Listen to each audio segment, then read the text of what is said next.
They told us the planet was dead before we even made orbit. That was the first impossible fact. Not that Nadir 6 had fallen, but that it had fallen silently. No distress calls, no last stand, no final litany of defiance. An entire Imperial world had gone quiet in a single night, and not even the astropathic choirs could hear its echo. I am Sergeant Atra Ronar, 19th Vaskaran Line Infantry, 4th Company. This is my account, submitted under sealed inquisitorial review. I testify that what occurred on Nadir 6 cannot be explained through sanctioned science, tactical error, or neglect. Something woke there. Something old. Something that burns without flame. We were already uneasy when our troop carrier broke through the cloud layer. The atmosphere read within habitable range, yet the external plating glowed cherry red. The heat gauges spiked high enough for the ship's spirit to shriek alarms that our tech adept insisted were misreadings. It was 62 degrees Celsius on the surface, hot enough to melt soft metals, yet no planetary weather reports in the archives ever recorded temperatures above 37. The planet was burning, but there was no fire. We landed at Outpost Helion Prime, closest to the equatorial industrial basin. The landing ramp hissed open, and the first breath we took tasted like iron dust and charred bone. The wind was warm, too warm, and the horizon shimmered like a forge floor under a blast furnace. Yet there were no flames, no smoke, just heat radiating from the ground itself. Corporal Jasic was the first to speak what we were all thinking. Feels like we're walking into the lungs of a dying god. No one laughed. The settlement perimeter walls stood intact, the defense turrets powered, their barrels aimed outward, but unmanned. We found no signs of struggle, no blood, no shell casings, no footprints in the ash-coated ground. It was as if every living thing had simply stood up and walked away. I took squads Theta and Varn into the command center. Power cells were still active, cogitators humming. The Vox array cycled on a static loop of repeated command authorization request tones. Still waiting for someone to respond. Still waiting for a human voice. Private Loran sifted through the log files. No final transmission. No system override. No tactical movement order. The last recorded activity was routine, time-stamped at 0219 local time. The next entry was blank. Thousands of personnel. Hundreds of vehicles. A population of nearly 2 million settlers. Gone between 1 minute and the next. Lieutenant Karos tried to maintain order, barking standard clearing procedures, but even he was sweating. Not from exertion. The humidity pressed on us like wet wool, suffocating. The steel grates under our boots were too hot to touch bare-handed. And then the first comms distortion hit. A low hum, deep enough to shake bone marrow. Not mechanical, not atmospheric. Vocal. A chant spoken in a language I did not know, but somehow recognized. A cadence older than Imperial record-keeping. We froze. The Vox operator slammed his hands over the controls, cycling frequencies. But the sound didn't come from the Vox. It came from everywhere. From the air. From the steel walls. From the ground. And then it stopped. Abruptly. Cleanly. As though a throat had closed. Karos ordered a forward reconnaissance sweep toward the refinery fields. We travelled 3 kilometers across cracked red clay and cooling glass flows. Signs of heat so intense the ground had melted. But the melt patterns were inconsistent, not spread outward like wildfire, but rather focused in streaks and channels, almost like footsteps, giant ones. Yet there were no prints, no depressions, just paths where the clay had liquefied and cooled unevenly. It was Private Fenn who found the first mark carved into a slagged wall, a symbol etched into the cooled glass. A circle with 3 inverted lines radiating downward, like a sun sinking beneath a horizon. We did not recognize it, but our medic, Fiala, hesitated when she saw it. She traced it in the air with trembling fingers. I've seen this, in a heretic purgation archive, a warlord, burned cities, ritual fire, a name they were forbidden to speak. Karos barked for silence, but the wind answered for us. The heat rose again, suddenly, sharply, as if the land exhaled. And that is when I saw it. Not directly, not with flesh and eye, but as a reflection, flickering in the wavering air above the distant ridgelines. A silhouette, massive, armoured in plates that seemed to glow as if hammered from molten ore, wreathed not in flame but in the memory of flame. A figure that flickered in and out of visibility like a dying projector image. A warlord, but too large to be human, too heavy to stand, too present to ignore. Yet no heat signature registered, no reading at all. There was nothing there, except the shape of him. My breath froze in my lungs. The figure turned, or I felt it turn, its head angling toward us through kilometers of desolate plain. The chanting from before surged again, not through the air, but through my teeth, vibrating bone. Someone behind me screamed, someone else dropped to their knees, and then, just as quickly as it appeared, the silhouette evaporated into shimmering heat tremor haze.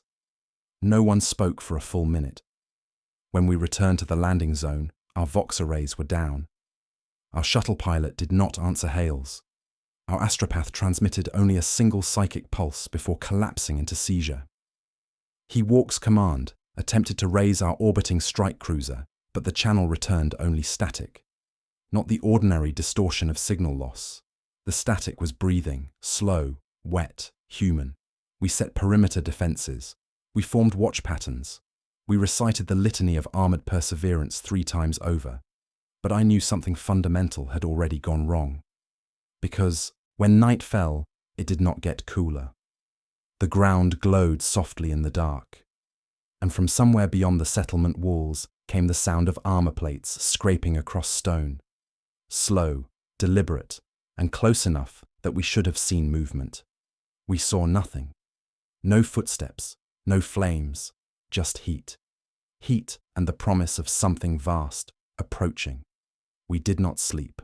We waited. And in the distant black horizon, the silhouette returned, this time closer.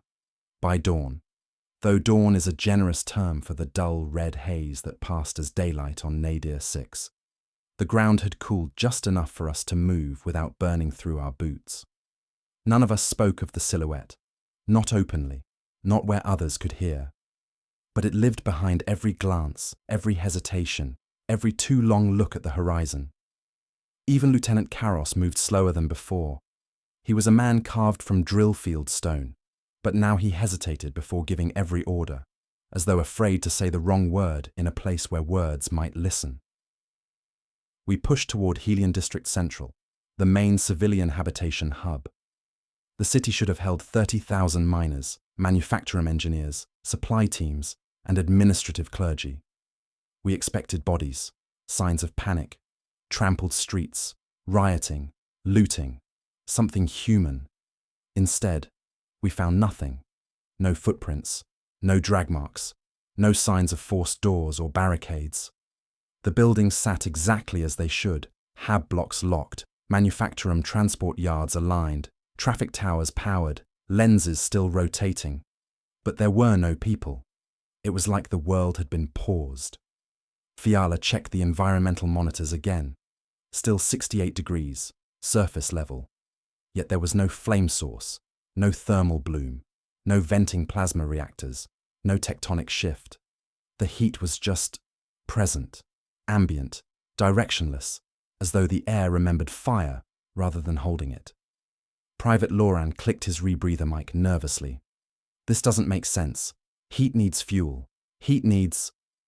Enough, Karros cut him off sharply. Focus on signs of civilian evacuation. But there were none. We swept the first residential block. The first door we breached opened onto a quiet, perfectly arranged hab complex, dining utensils still set. A half-played regicide match frozen mid-game. A data slate left powered on, scrolling an unfinished message to someone named Lice. Kitchen surfaces clean. Floors swept. No one home. Every hab was the same. We found something at the communal chapel, though. Not the people, the marks. The same symbol Corporal Fenn had found melted into the slag wall.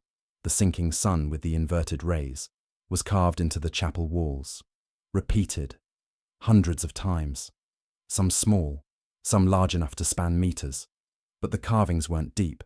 They were burned in, precision burned, as though by a laser torch, except there were no tool striations, no entry scorch, no melted residue. It was as though the stone had willed itself to char. Fiala spoke softly, almost reverently. This is ritual work, and old, older than the ecclesiarchy, maybe older than the Imperium. Karos turned sharply. Then it is heresy. No, she whispered, and that terrified me more than anything. It's worship. We left the chapel in silence.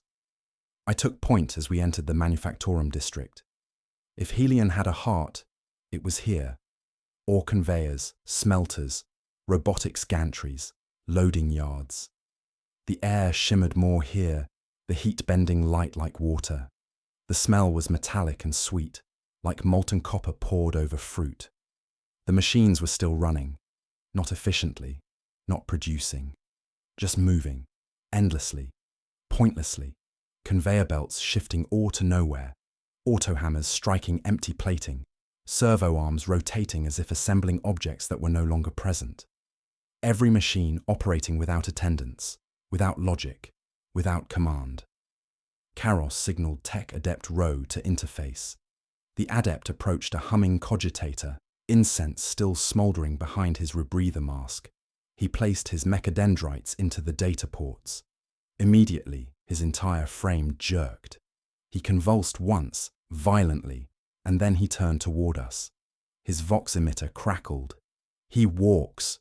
His voice was layered, his own, and something far deeper beneath it, something that rasped like coal collapsing under pressure. We raised rifles instantly. Rowe's metal fingers twitched.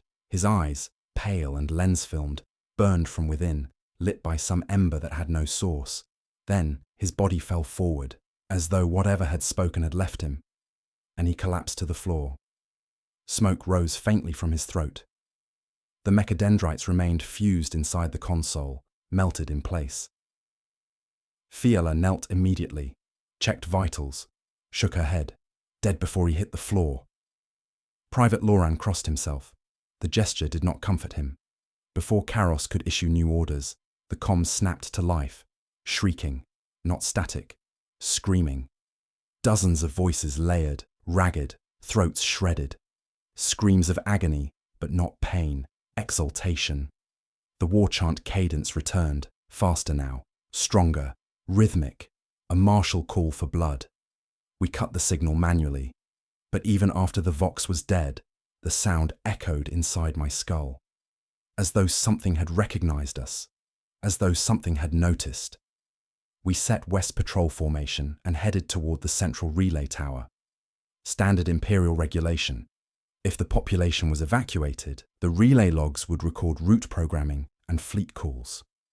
We found neither. Instead, the relay room was empty, except for a single figure seated in the operator's chair. At first, I thought he might be alive. His posture was upright, head bowed, hands resting on the console. Karos moved forward and tapped his shoulder. The man, what was left of him, turned to ash. Not metaphorically, not symbolically, literally. His body disintegrated into a whisper of grey powder that drifted, weightless, through the relay station air. The uniform, the hair, the bone, all reduced to a perfect, even ash, as though he had been burned from the inside outward at an impossible temperature. Karos staggered back, dropping his sidearm. I felt the heat again then. Rising, vibrating, familiar. The same heat that came before the silhouette appeared. I turned slowly toward the broken windows of the relay tower, toward the horizon beyond the Manufactorum district. And there he was, not a mirage this time, not refracted light. The Warlord stood upon the machine fields, a colossal form of ember-black armor, plated in slagged bronze, glowing from within like a furnace given flesh. No flame touched him, yet everything around him smoldered. The air rippled with his presence. He was not walking, He was waiting, facing us, as though he had been waiting for us the entire time. No one spoke. No one breathed. His helm had no eyes, just a hollow glare plate of molten metal. But I felt him looking at me, directly, specifically. The chanting began again, not distant this time, but from inside the city. We spun. The hab block doors had begun to open, not by hand, by heat, metal hinges glowing red. Someone, or something, was coming out. Karos gave the order to fall back, but it was already too late. Karos didn't shout the retreat order a second time. We ran.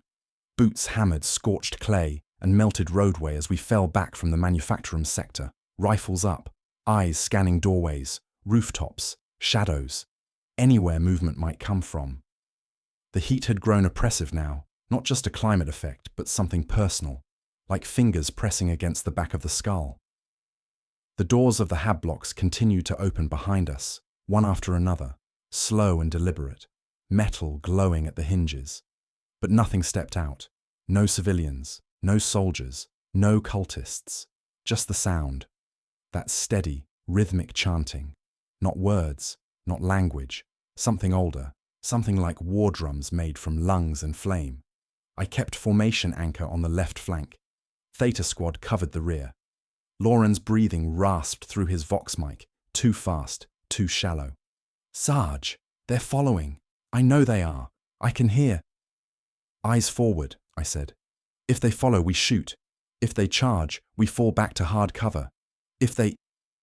But the sentence died in my throat, because something moved. At first, it was only a ripple in the air, heat haze rising from the ground in a slow, coiling wave. We all saw it, a distortion, like looking through a furnace wall. It shifted, gathered, condensed, and then walked. Human-shaped, but wrong, too long in the limbs, too thin in the waist. Skin blackened and cracked like cooled slag, glowing ember light in the seams. The mouth was fused shut by melted flesh, yet the chant came from it regardless. We opened fire. Autogun rounds tore into its chest, and the thing barely reacted. Chunks of molten skin flew. Bones, incandescent and glass-like, cracked and sparked. But it didn't fall. It didn't scream. It simply kept walking. Karos barked for las fire. Theta squad redirected fire discipline. A volley of las beams lanced out. The creature jerked like a puppet, cut from one string, and collapsed, crumbling into a heap of embered fragments. The chanting stopped. For 3 seconds. Then 10 more figures stepped out of the heat haze. Then 20. Then hundreds. They were soldiers, or had been. The remnants of the Nadir 6 Planetary Defense Force, still wearing their duty gear, still holding laser guns. Their armor plates melted to their bodies, fused into their ribs, their helmets charred into their flesh, their mouths gone, their faces smooth, featureless, save for the cracks of fire that pulsed beneath. Fiala whispered, "Throne. They're still alive." Karos didn't hesitate. "Fall back to the transport bay. Now!" We ran again. This time, it felt like running in a nightmare. Legs heavy, breath hot, vision blurred by heat shimmer and panic. The chanting grew louder behind us. Not individual voices, but a single collective roar, every burned throat reverberating the same terrible worship. And then, to our right, came the screaming. Not the chant. A different sound. Higher. Human. We skidded to a stop at the entrance to a loading causeway and saw them. Civilians, maybe 50, maybe more, huddled together in a sunken plaza where the ground had melted into a bowl. They were alive, but barely. Skin blistered raw, hair burned away. They knelt, bodies trembling, heads bowed toward a massive slab of blackened stone in the center of the plaza. And atop that slab, burned into the rock, was the symbol, the sinking sun. Its inverted rays stretched outward like grasping skeletal fingers. The civilians did not look up, not even when we shouted, not even when the chanting behind us grew louder, not even when the ground itself began to hum. Fiala moved toward them, instinctive, Medic training overriding self-preservation. Karos grabbed her arm. She didn't fight him, because now we all heard it. The civilians were whispering, not praying, begging. He is coming. He is almost here. Let him burn us clean. Let him finish what was started. Their voices were raw, ash-coated, cracked like the earth. Private Loran stepped back. They're not victims, he said. They asked for this. He was wrong. They were terrified, but their terror was directed upward, toward the horizon, toward him. The warlord's silhouette stood there again, closer than before, not distant, not unclear. He stood on the ridge overlooking the plaza, heat rolling off him in waves. Armor slagged and molten, crested helm cracked and glowing, hands wrapped around a weapon that was not a sword, not an axe, not any imperial form, something ancient, a shape that defied recognition. He did not move. He did not need to. His presence alone was command. The burned soldiers behind us stopped marching, stood still, silent, waiting. The civilians went quiet. Even the wind stilled. Karos whispered, not to us, but to whatever gods men call upon when they realize there is no salvation. Emperor, preserve us. The warlord turned his head, and the heat surged like a pulse. The ground shook, the civilians screamed, and their bodies began to burn. Not ignite, burn. From the inside, skin blistered, eyes boiled, bone charred. They collapsed into heaps of ash. Each breath they exhaled a cloud of grey dust. The stone slab glowed red where their bodies fell, symbols flaring brighter with every death. Theta squad broke formation. Someone vomited in their helmet. I didn't move. I couldn't. The warlord did not charge, did not shout, did not roar. He simply raised one hand. The burned soldiers advanced. Karos snapped instantly. Fire and maneuver! Do not let them surround us. Ronna, take point west. Theta, suppressive bursts. We fired. We moved. We killed. And we failed. For every burned soldier we shattered. 2 more stepped from the heat haze. Some crawled. Some dragged limbs. Some walked as though nothing hurt. Because nothing could. Fiala shouted something. I don't know what. Then threw a frag. The blast tore a hole through the encirclement. Karos didn't need to speak. We ran through it. No formation. No discipline. Just survival. The chanting followed us. The heat followed us. The shape of the warlord remained on the horizon, unmoving, watching. We reached the outskirts of the city, lungs burning, armor blistering, minds fraying. And when we stopped, when we dared to look back, the city was empty again. No soldiers, no civilians, no chanting, just ash. And the symbol burned into the plaza, still glowing, still waiting. We did not speak as we regrouped. We did not pray. We only listened. And the heat whispered, he walks. We did not rest after reaching the outskirts of Helion Central. Rest implied safety. Rest implied a boundary between what hunted us and where we stood. There were no boundaries anymore. The heat had followed us, not as weather, not as atmosphere, but as presence. The world itself radiated it, pulsing in slow, steady waves like the heartbeat of something buried beneath the crust. Every breath scalded the throat.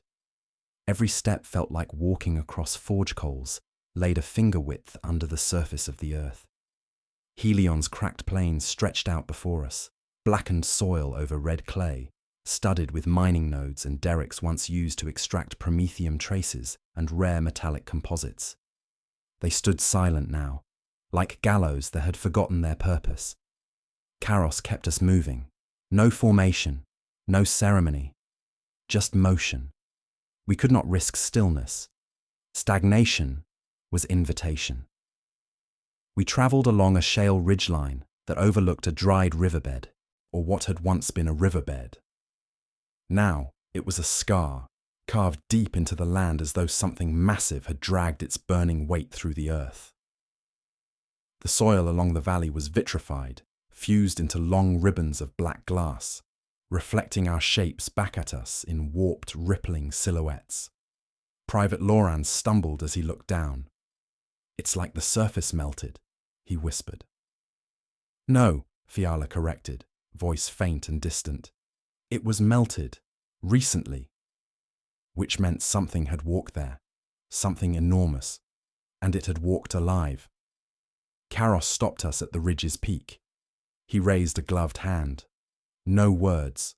One gesture. We followed his gaze. There, at the far horizon, beyond the river scar and the skeletal mining towers, lay something that did not belong on any map, any scan, any Imperial record, a monolith. It rose from the plain like a spear of blackened stone, thrust upward from beneath the planet's skin. Several stories tall, sides jagged and uneven, but carved along its surface with geometric relief. Symbols that crawled as the heat shimmer shifted the air. The stones seemed to glow at its base, a dull furnace red, as though it were still cooling from being freshly forged. The Warlord's monument. Not a shrine, a grave marker, or perhaps a warning. Karos did not hesitate. We approach. No one argued. There was nothing left to argue with. The air grew hotter as we descended the ridge, sweat pooled beneath our armor plating. Rebreathers choked on the heavy mineral content, filters struggling to keep up. Yet there was no flame anywhere. Only heat. Heat without origin. Heat without smoke. Heat without life. It felt wrong. Not unnatural. Unholy. As we drew closer, I realized the monolith was not alone. The ground around it was littered with countless shapes, grey heaps, scattered like discarded offerings. Ash heaps. The remains of the civilians we had seen before. The remains of thousands more. They had gathered here, willingly or not, and burned without fire. Their last act, a pilgrimage towards something they feared and worshipped in equal measure. Theta Squad stopped before the first ash pile. Corporal Jassic knelt, pressing 2 fingers to the heap. It shifted at his touch, collapsing inward like something hollow. "No wind here," he said. "No erosion. These bodies, they were burned all at once, simultaneously." Fiala whispered, "Ritual ignition." Karos said nothing. He stared at the monolith, jaw clenched, breathing steady, mind turning in ways I could not read. He was holding himself together through force of will alone. I envied him. The chanting from before did not return, not here. The silence around the monolith was absolute, heavy enough to press against the skull. Then I saw something on the stone, not a symbol, a face, carved in relief, or rather burned into the rock. The shape of a helm, heavy and brutal, with ridged plating and a blank visor. Not a depiction, not an icon, a portrait, the Warlord. He was not a myth, he was not a vision, he was known here, known deeply, known personally. As I stared at the carved helm, something shifted at the edge of perception. A tremor, faint but unmistakable, running through the ground beneath our boots.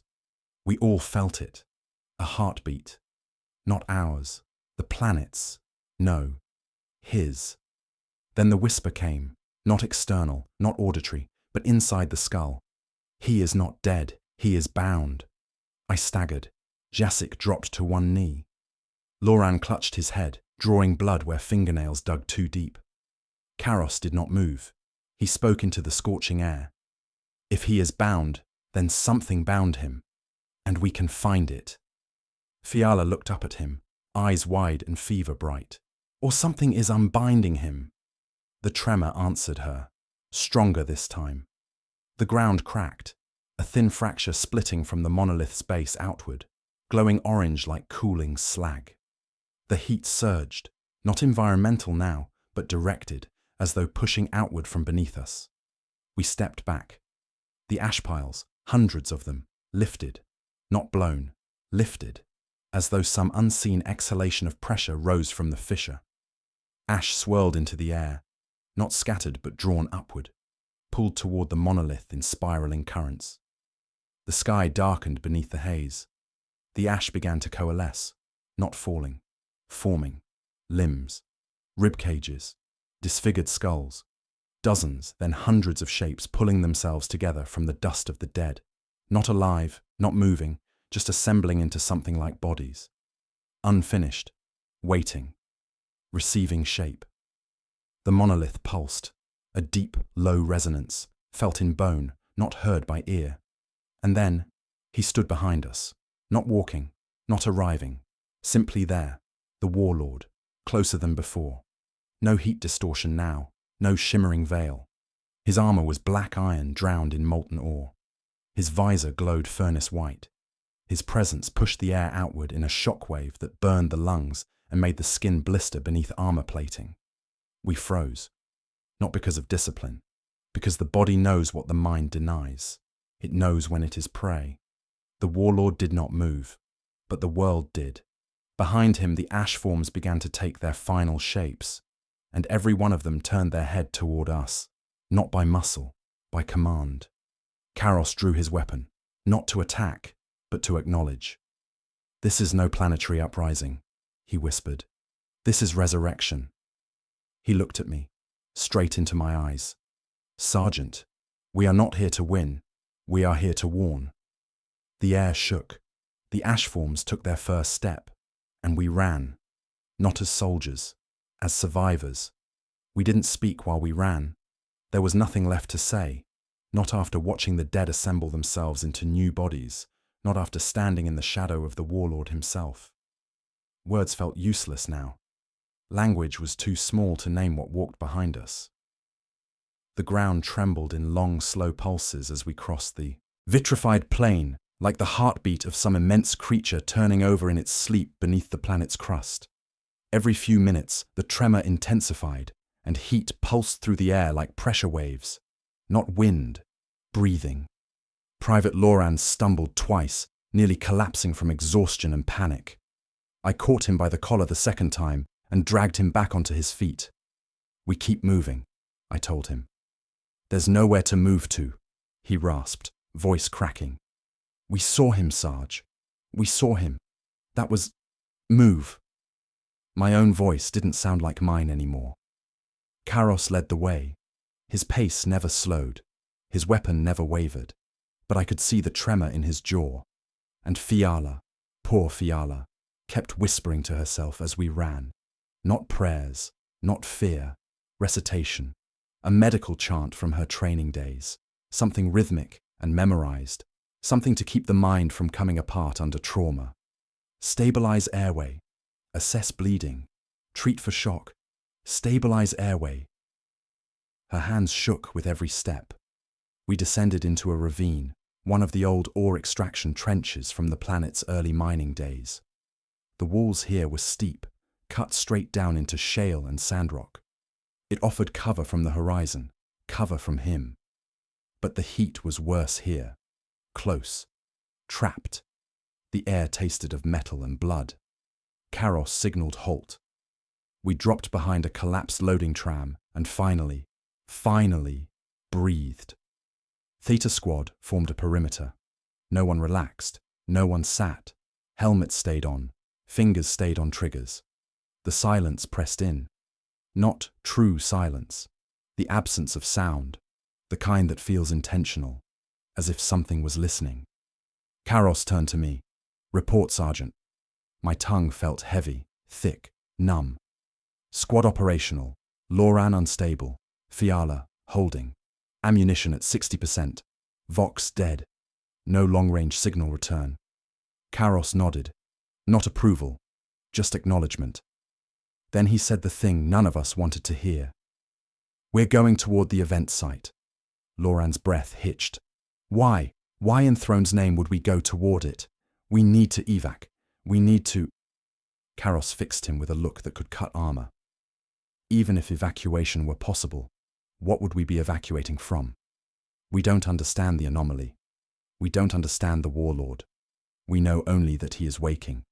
He paused. There must be a source. Rational. Tactical. Imperial doctrine. It should have been comforting. It wasn't. Fiala swallowed hard. "If this is a ritual site, then we'll find the locus below, a binding chamber, or a tomb." Loran shivered. or an altar. The ground trembled again. This time the tremor didn't pass. It built. A low, resonant hum rose from the stones beneath us, so deep it vibrated our teeth. The shale walls glowed faintly, thin glowing veins threading through the rock like ember-lit capillaries. And then we heard the chanting again. But not from outside, not from the plains, from below, somewhere deep beneath the ravine floor. Karos didn't hesitate. We dig. It took us 17 minutes to clear the collapsed passageway. 17 minutes during which the chanting grew clearer, louder, more structured. Not the fractured screams of the ash forms. This was coordinated, multiple voices, trained cadence, liturgical rhythm, a choir, an entire choir. Theta Squad breached the opening first. Stale, hot air rushed out, wet, sulphurous, heavy with human breath and old sweat. The tunnel sloped downward, smooth walls carved by machinery and later marked by hand. Fingers dragged down the stone, leaving trails of black soot. We descended. Flashlights flickered, not from battery drain, but from interference. The deeper we went, the more difficult it became to think in straight lines. Thoughts tangled, looping back on themselves. Memories surfaced, sharp, intrusive, unbidden. My mother's voice, the sound of training yard guns, blood on snow, orders I had given, orders I regretted. The tunnel widened into a chamber, and we saw them, hundreds of robed figures arranged in a vast circle, burned, blistered, raw. Their flesh cracked like kiln-fired clay, their robes blackened to crust, but they lived. Eyes rolled upward, arms raised, their voices rose in perfect unison. He is not asleep. He is remembered. He is returned to form. At the center of the circle was a pit, and from the pit came light. Not fire. Worse. A white-gold radiance like molten starlight, as if something inside the earth was being heated past the point of physical definition. The heat in the chamber was unbearable. Armor seals hissed. Exposed fabrics smoldered. My eyelashes singed inside my visor. Fiala choked. This is a rebirth chamber. They're feeding him. Their bodies. Their souls. She didn't finish. She didn't need to, because we saw one of the robed figures step forward willingly, slowly lowering herself into the pit. Her body ignited without flame. She did not scream. She smiled. Karos stepped forward, weapon raised. Break the circle! It was the only order that made sense. Disrupt the ritual. Disrupt the resurrection. Theta Squad opened fire. Lass bolts ripped through robed figures, burning holes in flesh already half charred, bodies collapsing in smoking heaps. The chanting faltered, but did not stop. Instead, it changed. No longer worship, now invocation, summoning, calling. The pit roared, the light flared, and something moved inside it. Not a shape, a presence, a weight on the mind that made every nerve recoil and every bone vibrate with remembered agony. The cultists surged toward us, not attacking, but offering themselves, throwing their bodies at our feet, reaching, pleading, "Take us with you. Do not leave us behind. Do not make us burn alone," Fiala screamed. Loran fired until his weapon overheated and jammed. Then he used it as a club. Blood and ash coated his visor. The chanting rose to a crescendo. The pit cracked open wider, and from its depths we heard him, not the warlord. The warlord's name, spoken as if by 1,000 voices layered on top of one another, human, post-human, and something older still, Karzul the Unsundered. The monolith had been only a marker, the burned soldiers only a warning. This chamber, was the heart. The warlord was not walking toward resurrection. He was being born, and we were already too late to stop it. The chamber shook as the name echoed through the stone. Not spoken aloud anymore, spoken inside us, vibrating bone, marrow, memory. Karzul the Unsundered. A title, not a name. Something ancient. Something that remembered fire long before men learned to fear it. Karos grabbed my shoulder. hard enough to bruise through armor. Ronar, with me.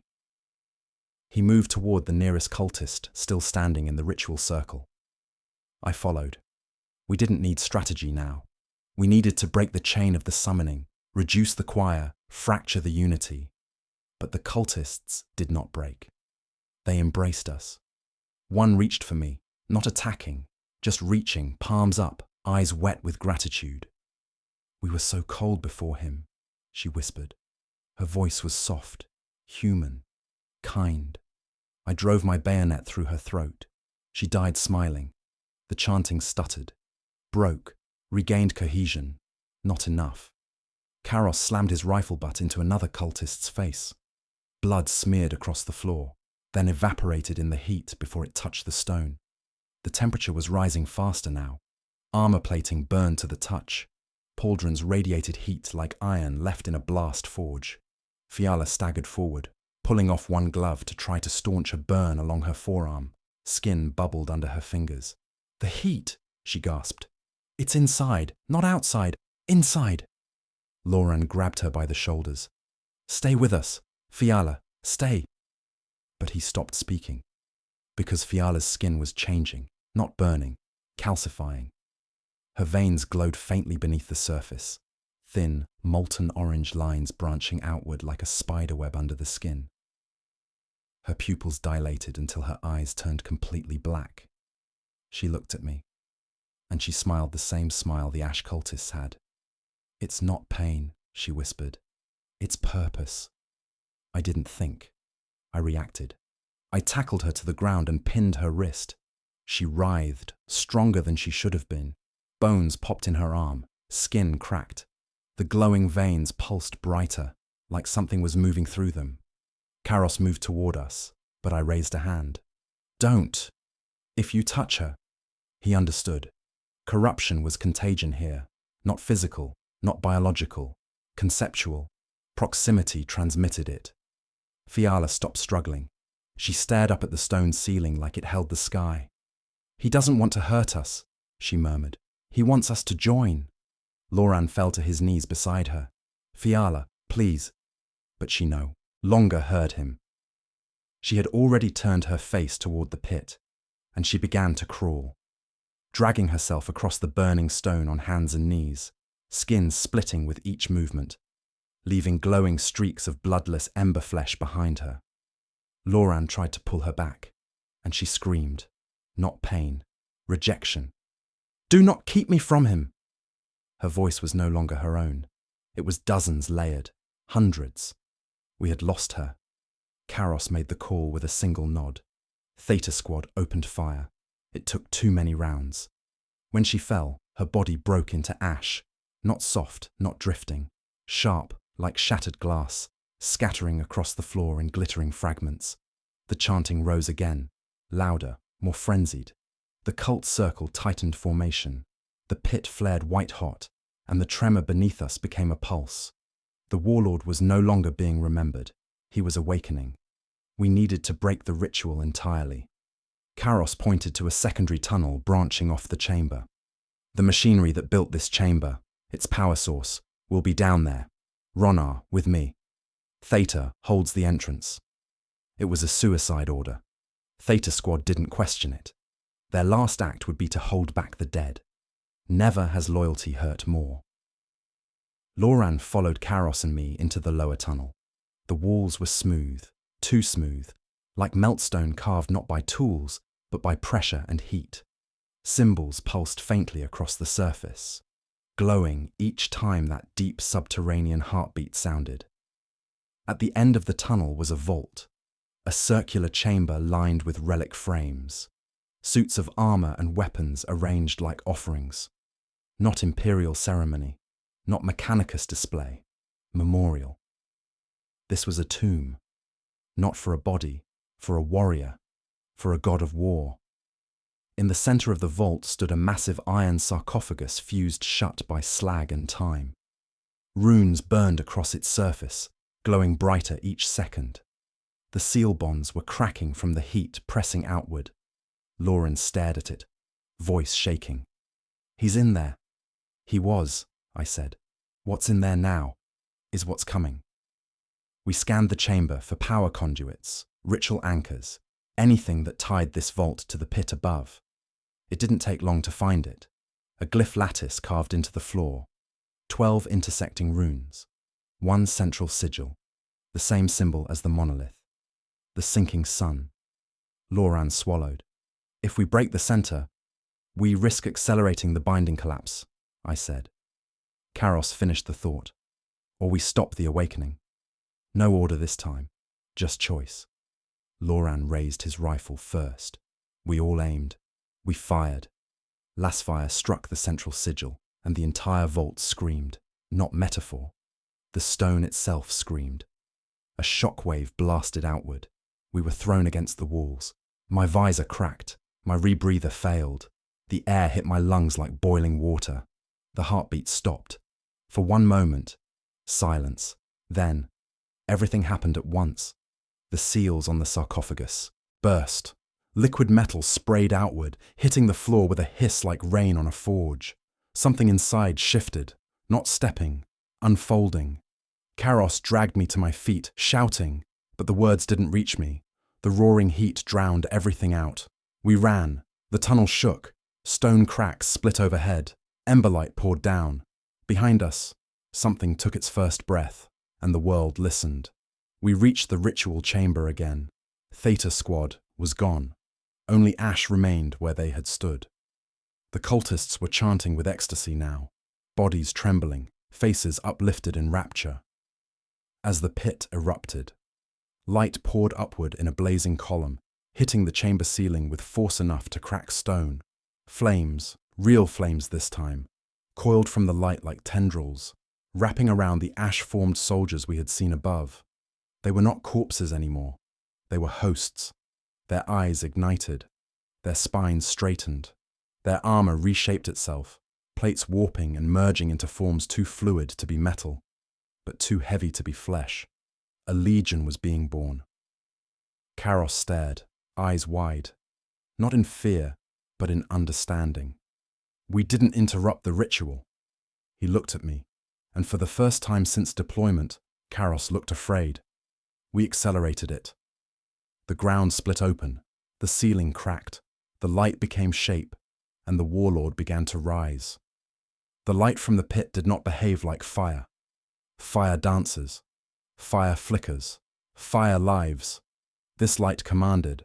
It rose in a column of molten gold and white, roiling upward without smoke or heat haze. Pure, controlled radiance, shaped by intention, not fuel. The cultists' chanting shifted pitch, no longer frenzied, but harmonic, voices folding into one another until it sounded like a choir of a single throat. They were no longer worshipping, they were synchronizing. The pit widened, stone cracking in a perfect circle, as though something on the other side was pushing outward with monumental patience. The chamber trembled in slow, rhythmic pulses, not frantic like quake tremors, but steady, inevitable, like the measured heartbeat of an executioner walking toward the gallows.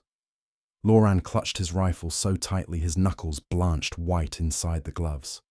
"We can't fight this," he whispered. "We can't.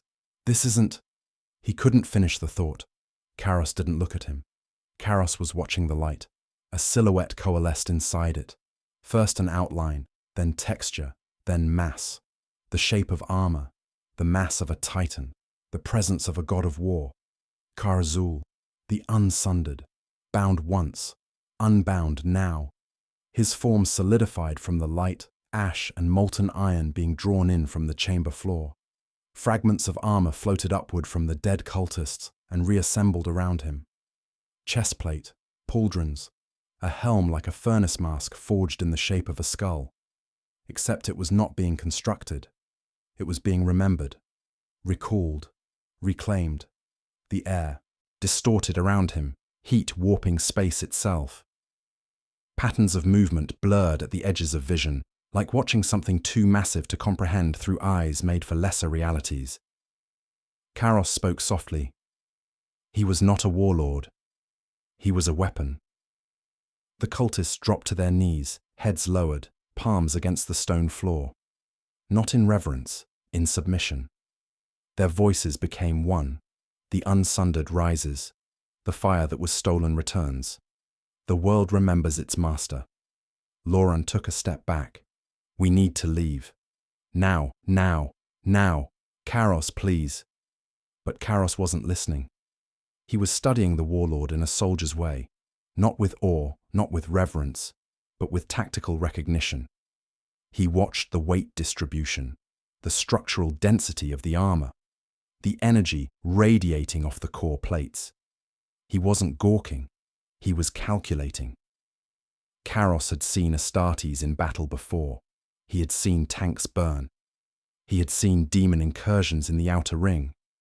He understood scale. Karzul exceeded all of it. Not because of size, though he was enormous.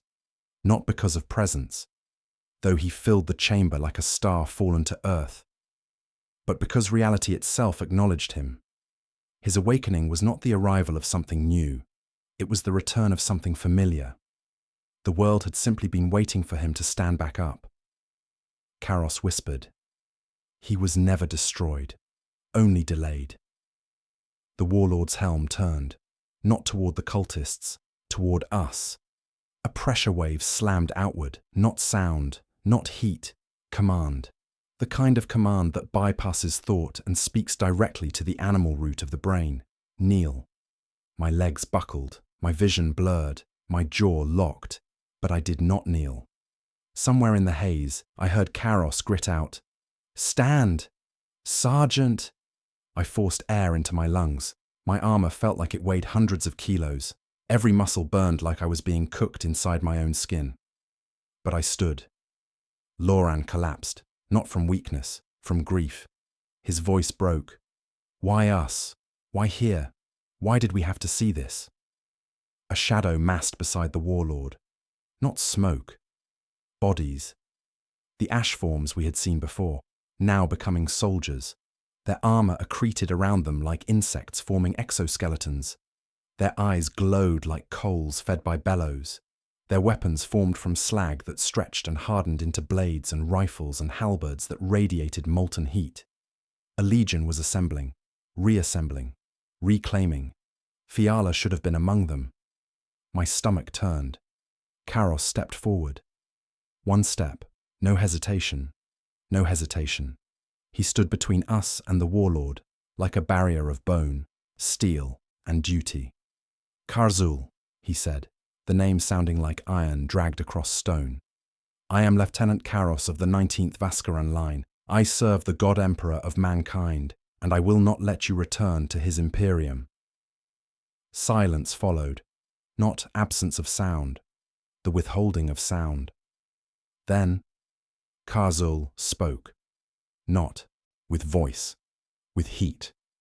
The temperature rose sharply, high enough to blister the chamber walls, to set robes smouldering, to cook blood in veins.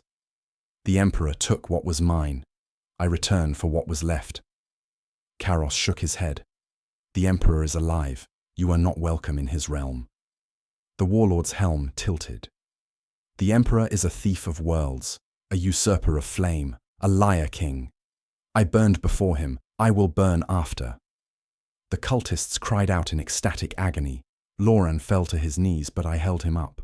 Karos did something I had never seen him do. He dropped his rifle and drew his combat knife, a weapon meaningless against a god, but symbolic, a statement. He pointed it at the warlord.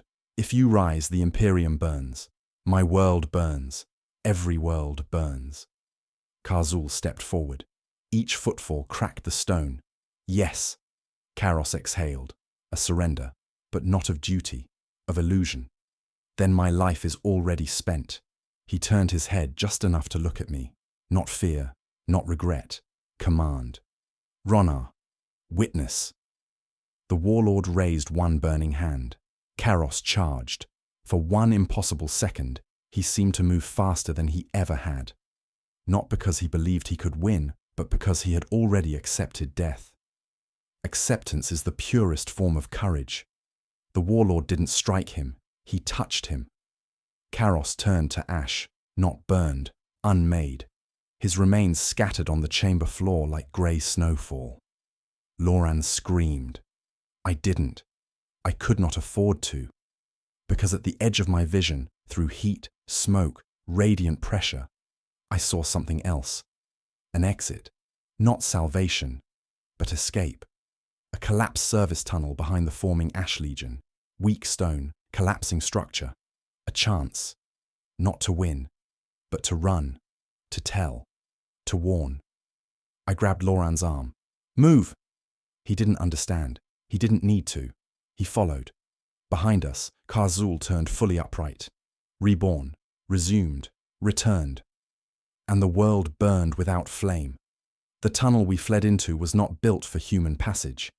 It was a maintenance shaft. Raw, narrow, half collapsed. The stone still glowing faintly from the ritual heat behind us. I didn't look back. I didn't need to. I could feel him behind us, not chasing, not pursuing. Simply existing, and that was enough.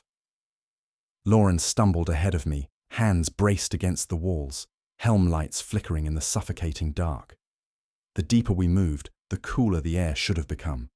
But the heat travelled with us, clinging like a second skin, seeping into the joints of our armour, spreading through the blood.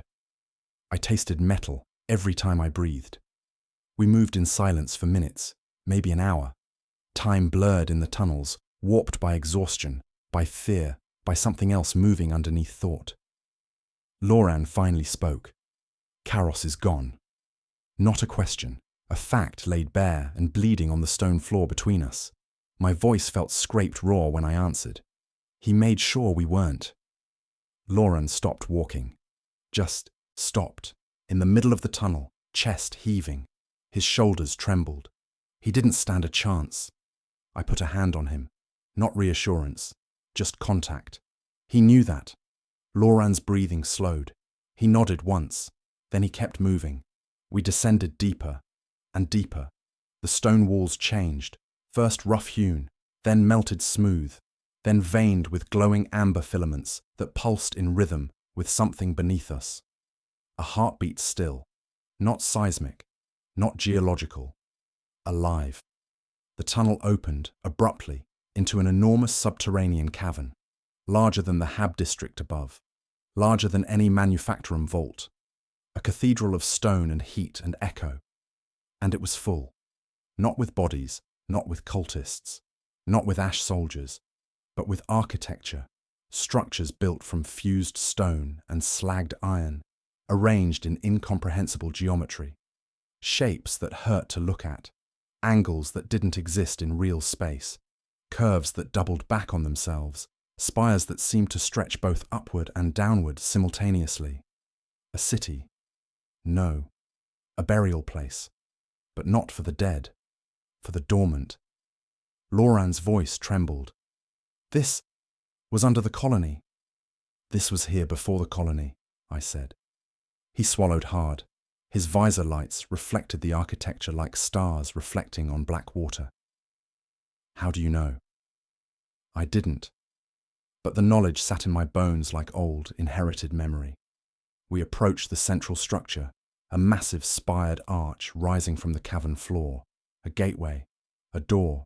The air around it shimmered, not with heat, but with movement, a slow, swirling distortion, like the air itself was folding inward. Warp presence, not a portal, a wound. The warp bleeding into real space through a tear, long scarred, long dormant, now awakened by the ritual above. Loran took one step closer and froze, not from fear, from sound, a whisper, not external, in the mind. Ronna, my name, spoken with familiarity, with patience, with expectation. Loran turned to me, wide-eyed. That wasn't you. I shook my head. We were not alone, not physically, not mentally. Something was observing us, not the warlord. Something older, something that remembered why the warlord had been sealed. A shadow moved at the edge of the cavern, but there was nothing there, just motion where motion should not be. I raised my rifle, slowly. Loran's breath quickened. Sarge. Then it spoke again, not with voice, with remembering. He was not meant to rise. He was not meant to walk the waking world again. The shadows tightened, coalescing like darkness learning to shape itself. Not a figure, a presence made visible, a silhouette without substance, a memory of a person who had once stood here. A guardian. No, a jailer. Its whisper came from everywhere. When you broke the sigil, you broke the lock. Loran's breath hitched. We helped him. The answer came without hesitation. Yes. I swallowed. The air felt heavy, like grief. Then what are you? There was a long, slow pulse of silence, not emptiness. Consideration. Then, a remnant of those who bound him. A vision flashed behind my eyes, a battlefield of black glass, a legion burning without flame, a warlord held down by chains of light and iron, a ritual powered by sacrifice, a world dying to keep him from rising. And we had undone it. Loran sagged to his knees. I did not help him up. The shadow, no, the memory, shifted. The fire that walks will spread. He will sear worlds to cinder. Empires will crack. The Imperium will burn. My throat tightened. Then tell us how to stop him. Silence. Then, you cannot. The cavern trembled. Heat surged up from below. The warlord had fully awakened above. The Ash Legion marched. The world began to burn. Loran pressed both hands to his helmet, sobbing silently. Not weak, not broken, just small against the scale of what we had unleashed. The memory continued. But you can warn them. The air shifted. Wind, real wind, rushing from deep tunnels leading outward. An escape route. Loran looked up. They'll kill us for desertion. They'll never believe us. I spoke without hesitation. They don't have to believe us. He blinked. I stared into the dark, toward the exit, the surface, the stars. They just have to hear us. The memory spoke one last time. Run, while there is still a sky above to run under. We ran, not as soldiers, as witnesses, as the last men who saw Karzul the Unsundered rise, as the only men who understood what that meant. Behind us, the cavern shook. Warp light flared, the world groaned, and the heat followed us, like footsteps. We climbed toward the surface in silence. Not deliberate silence, not discipline, shock. We had seen a world beneath the world. A truth preserved not in scripture, but in stone and memory. Karzul the Unsundered had not been defeated. He had been contained, bound, buried. A god of war entombed by those who understood that killing him would only scatter him into the warp, where he would grow. So they had pressed him into the planet itself, anchored his being, locked him beneath layers of stone and ritual until the world itself was his prison cell. And we had opened the door. The climb to the surface felt endless. Granite scraped armor. Pipes rattled with expanding heat. The stone walls pulsed with faint ember-hued veins, not veins in rock, but veins in flesh. This planet had not been a world. It had been a body, a coffin, a womb. Loran stumbled ahead of me, slower now. His steps were uneven, head bowed low, like his helmet weighed far more than the ceramite allowed. I knew why. He was remembering Fiala. I was remembering Karos. The tunnel narrowed again, choking to a single-file shaft. Our helmet lights flickered in the rising heat. The air was growing thinner, not from altitude, but because something was consuming the oxygen. The world was preparing to burn. Finally, we emerged into open air. Except the air was not open anymore. The sky above Nadir 6 had turned red, not sunset red, not storm red, furnace red. Clouds glowed like iron plates hammered in a forge. The heat was suffocating, thick, oppressive. The horizon flickered with distant silhouettes. Ash soldiers, hundreds, thousands, marching in formation across the plains, their bodies flickering with molten heat, their armor shifting like living metal, shaped by memory, not craft. A resurrected legion, the Legion of the Unsundered. Loran collapsed to one knee. This is the end of the planet. Yes, I said. He looked up at me, visor reflecting the red horizon. So, we tell command. We tell everyone. He nodded, jaw set through exhaustion. Even if they don't believe us. I didn't answer, because I knew they wouldn't, and because I could still feel him. Somewhere behind us, within the heat, within the silence. Not watching, not hunting, simply present. His existence warped everything around him. We crossed the shattered plain toward the landing zone, or what was left of it. The Valkyrie transport lay on its side, half melted, rotors fused into the tar-rich earth. The gunner's seat was empty, or rather, the remains were ash, shaped like a seated human for a moment before collapsing in the wind. Every soldier who stayed behind to hold position had already burned. Not a battle, a harvest. Loran stared at the wreckage. "We're not leaving by air." "No," I said, "we're leaving by signal." The only surviving relay tower stood crooked in the distance, heat warped, power cables sagging, signal array half melted. But the Imperium builds communication infrastructure to endure orbital bombardment. If the machine spirit still lived, it might reach orbit. If orbit still existed. We crossed another kilometer of cracked clay and collapsing metal groundwork. The air trembled, every breath like pulling steam into the lungs. The melted structures around us sagged like wax left in the sun. And then, we saw them. Bodies. Dozens. Soldiers. Not ours. Not Ash cultists. Astartes. Space Marines of the 6th Legion. The Rout.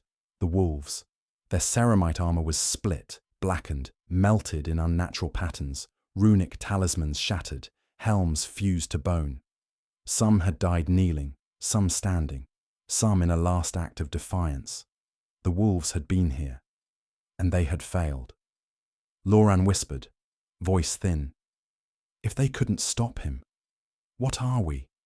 I forced myself to walk among them, to look, to understand. One Marine still held a broken chain blade in his gauntlet. The weapon was fused to his arm. The teeth had melted into slag. His chestplate was burned open, not from outside, but from the inside. He had burned the same way the cultists had. But he hadn't kneeled. He had refused, even in his final moment.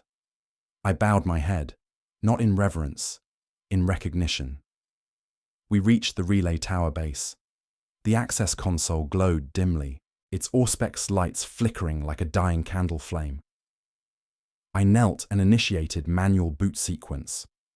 No Vox encryption, no formatting, no clearance protocol, just one goal, transmission. The tower's machine spirit flickered, struggled, fought. But it woke. The uplink crackled, the air trembled. Imperial Command, this is Sergeant Atra Ronar of the 19th Vascaran Line. Planet Nadir 6 is compromised. Not insurgency, not Xenos. Resurgent warp entity class. Static surged, drowning the words. The heat rose sharply. Loran staggered backward. He knows. Of course he did. The Warlord had no reason to stop us. He wanted the message to leave the planet. Because the Imperium would respond. Because they would send ships. Because they would gather their armies. And that was what he wanted. A battlefield, a stage, a crucible. I tried again. Repeat. Do not approach Nadir 6. Do not deploy. Do not. The Vox cut out. Not from damage. From interference. A voice came through the signal. Low, coarse. Heating the air around us just by existing in sound. Let them come. We froze. No horizon. No warning. He stood behind us. The air rippled around him like heat-devoured glass. The world bent just by accepting his weight. The ground cracked beneath his steps. Loran turned without thinking. The Warlord raised one armored hand. Loran didn't even have time to scream. He turned to ash. Grey flakes drifting upward, not downward. I didn't move. I couldn't. His voice filled the air, no breath behind it, no throat to shape it. Carry my memory. Carry my return. Be my witness. He did not kill me. He spared me. Because he wanted me to speak. To spread him, to be his herald. The heat pulsed again, my vision blurred, and darkness closed in. I awakened to silence, not the silence of absence, but the silence of an empty battlefield, the kind of silence left after the last scream has finished dying. The heat was gone, or rather, it was no longer outside me, it was inside. My skin felt fevered beneath the armor, my pulse slow and heavy, as though my blood had thickened to something molten. Every breath scraped heat along my lungs. My vision pulsed with faint red light at the edges, like embers flickering behind my eyes. Loran was gone. Not gone. Scattered. The relay tower stood crooked but intact. The sand and clay around it had melted into glass. The sky overhead glowed a dull, low orange, like a forge on low flame. No figures moved across the horizon now. No cultists, no Ash Legion, no civilians. It was as if the world were holding its breath, waiting. I forced myself to stand. My legs ached, deep bone pain, the kind that comes from exhaustion heavy enough to rewrite muscle memory. But I stood, because I was the only one left, and because Karzul had chosen to leave me alive. Not mercy, purpose. The realization settled on me with the weight of inevitability. I had not escaped him. I had been released. The relay's transmitter flickered weakly. Its machine spirit damaged but not dead. A slow blinking lumen signaled partial reactivation. I reached for the console and froze, because my reflection stared back at me in the cracked display screen. My eyes were no longer entirely human. The whites were threaded with faint ember veins, not infection, not mutation, imprint. The heat that had lived in Karzul's chamber now simmered in me. He had touched me, not physically, conceptually, meaningfully, like a brand. I did not know what that meant, not yet. I looked away. There was no time for fear, only function. I slammed my fist into the access panel to override the input safeties. The machine spirit protested, hissing static across the Vox, warning of damage, interference, instability. I ignored it and keyed the broadcast to wideband planetary distress. The Vox crackled. I spoke. If any Imperial vessel receives this is Sergeant Atra Ronar, 19th Vaskaran line. Nadir 6 is lost. A warp-class entity has awakened beneath the planetary mantle. Full excommunication level quarantine is required. Do not deploy ground forces. Do not attempt planetary reclamation. If purification protocols exist... My voice broke, not from fear, from heat. A flicker of pain shot through my spine, sharp, searing. I braced myself on the console. The Vox sputtered. Something pushed back on the signal. Not interference. Will. Karzul's will. Like a presence pressing against the inside of my skull. A whisper, low and patient. You were chosen to speak, not to warn. My vision blurred at the edges, colors smearing, heat building under my skin. I forced the words out anyway. Exterminatus recommended. Planet must be destroyed. Repeat. Exterminatus must be... The signal cut. The machine spirit screamed, a psychic shriek, a digital cry of pain. Smoke poured from the transmitter. I stumbled back, armor groaning, lungs burning like I had inhaled a blast furnace. The ground beneath me rippled with heat, air bending, swirling. Then, a voice answered, not from the relay tower, from orbit. Acknowledged. This is Inquisitorial Warship Aegis Crown. Identity confirmed, Sergeant Atra Ronar. Stand by for inquiry. The air left my lungs. I fell to my knees. Help had heard us. The Imperium had heard me. But the victory was hollow, because I could still feel Karzul, not far away, not distant, inside. The inquisitorial voice continued. Detail the threat classification. My throat tightened. I tried to speak, but the words stopped. Not from fear, from interference. A tremor rippled through my blood. My fingertips glowed faintly beneath the gloves, ember light gathering at the nails. The heat in my body pressed outward, gently, like a hand resting beneath the sternum. Karzul did not want me to speak truth. He wanted myth. He wanted memory. I forced the words anyway. Each syllable felt like pushing molten stone through my teeth. Entity designation, Khazul. The unsundered, warp-sustained, fueled by memory sacrifice and ritual combustion, capable of... My jaw locked, my body shook. I was no longer speaking alone, I was speaking with him. Our voices layered, my voice cracked, his voice burned. Together, they said, I return. The Vox fell silent, static, no response, no confirmation. Just the aftershock of the message we had sent. Not a warning, but a proclamation. I gasped, falling forward onto hands and knees. Ceramic plating hissed where it touched the scorched ground. The heat pulse faded, breath returned. I was myself again, mostly. The sky flashed, once, no sound, just light, an explosion in high orbit, a ship firing maneuver thrusters, or readying bombardment, or dying. I didn't know, I didn't want to know. My vision swam, my pulse faltered, the heat in my veins settled, like coal being banked for later flame. Khazul was not done with me. He had no need to rush. He had already risen. The ritual was complete. His legion now marched. The planet would soon become the first torch. I stood, barely. My armor felt heavier now. Not weight, but responsibility, memory, consequence.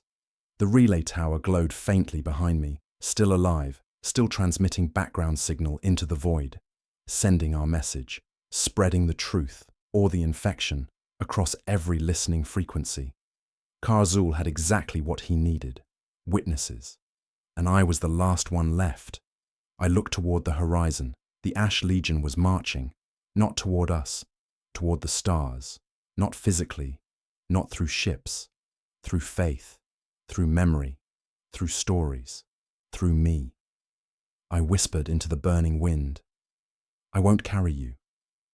The heat flickered inside my ribs, a soft, inevitable, patient reply. You already are. The ground trembled, the sky darkened. Something vast shifted beneath the crust. The world was beginning to break. I began walking, not because I knew where to go, not because strategy still mattered, but because motion was the only thing keeping my mind from collapsing inward. The sky above Nadir 6 had darkened into a furnace twilight, burning clouds suspended in static stillness. The sun was a dull red coin, choked behind veils of ash. The wind stank of iron, salt, and the faint sweetness of cooked marrow. The planet was dying. But it was not dying quickly. It was being transformed. Each step I took carried me across terrain that once supported human life. Crop terraces, water reclamation channels, manufacturing districts, now cracked, glossy, and heat-warped into glass. Whole neighborhoods had melted into unrecognizable sculptures of sagged steel and fused stone. A world reshaped by worship, not by time, not by decay, but by return. I walked alone, and yet I was not alone. Heat moved with me, not oppressive anymore, not threatening, accompanying, like a shadow, like a presence waiting to be acknowledged. Lauren's death replayed behind my eyes, not as trauma, but as memory burning, itself into permanence. Fiala's last smile flickered in the darkness. Karos's final charge played back in steady rhythm, not heroic, not tragic, just inevitable. They had all made their choice, and I had made mine. I had survived. And that survival had meaning now, purpose, whether I wanted it or not. I reached the high ridge overlooking the primary settlement sprawl, once the heart of human life here. Now, it was a graveyard of glass and bone, and still smouldering ash.